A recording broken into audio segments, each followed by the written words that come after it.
Futuristic photos from the 90s and 2000s always look so blue. Why is that? You see people who are into aesthetics calling it Gen X Soft Club. Personally, I don't really like this name. It didn't really make sense to me, but like any of these trends, the name is always prescribed after the fact, not while it was happening. It's usually characterized by its cool blue, cyan, and green tones.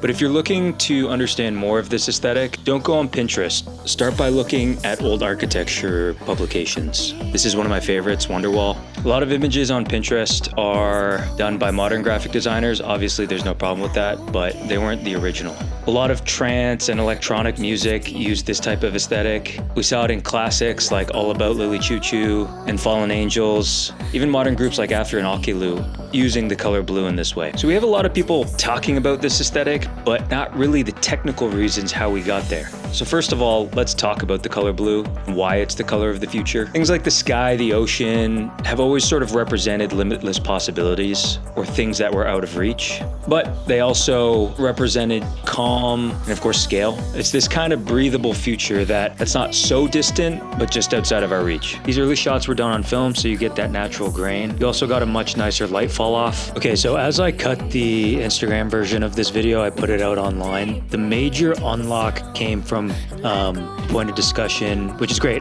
I mean, it's why I love putting stuff out there to facilitate discussions. But shout out to my boy Danny and Tyler. They actually broke down the super technical reason why. I'm not going to pretend like I know all these steps. I'm going to post a screenshot here. But long and short of it is using slide film was in the development process of film. You are meant to scan it with a super warm tungsten bulb, but people used a much cooler bulb. I don't know if that started as an accident. I should ask them, but that process in itself created the look that we're so used to seeing. I had to look up what cross-processing C41 into E6 meant, but it was essentially using the wrong step or the wrong chemical solution during a film processing step, which ended up pushing the colors into this blue and cyan tone. I'm going to post the screenshots. They've done a better job explaining. I'm not going to pretend like I know all the technical details, but shout out Danny and shout out Tyler. Film obviously falling out of favor for digital cameras. These early digital camera CMOS sensors were more sensitive to blue light. Auto white balance was unreliable, so they just tended to push photos into the colder region anyways. Blues appeared better on screens than reds, let's say, and they often used longer exposure to create people as blurs or to capture that organic motion while the structures remain crystal clear. Secondly, a lot of the subject matter, whether it was these boutiques or offices, fluorescent lighting tend to skew green in these cameras. This pushed imagery further into the blue and cyan region. Third, the subject matter. What were they photographing? These futuristic pieces of architecture or interior design often featured glass, steel, concrete, and metal.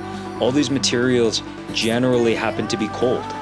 Photographers and art directors also sometimes use an effect called bleach bypass, which lowered the saturation a bit, upped the contrast, and helped kind of reinforce this look. Because a lot of the music at the time used these visuals, I have a strong association with certain genres and futurism, but that's a video for another time. So here's the big question. Did these images look futuristic because they were blue? Or do we feel they're futuristic now because we've retroactively put all this meaning onto this imagery? I love this type of imagery, Gen X soft club if you want to call it. But at the end of the day, what made these images feel so futuristic, it wasn't the color, it was the belief behind it. And even though it's not normally associated, I think blue is an optimistic color. So let me know, do you have any favorite pieces of imagery from the 2000s that are blue? Let me know down in the comments.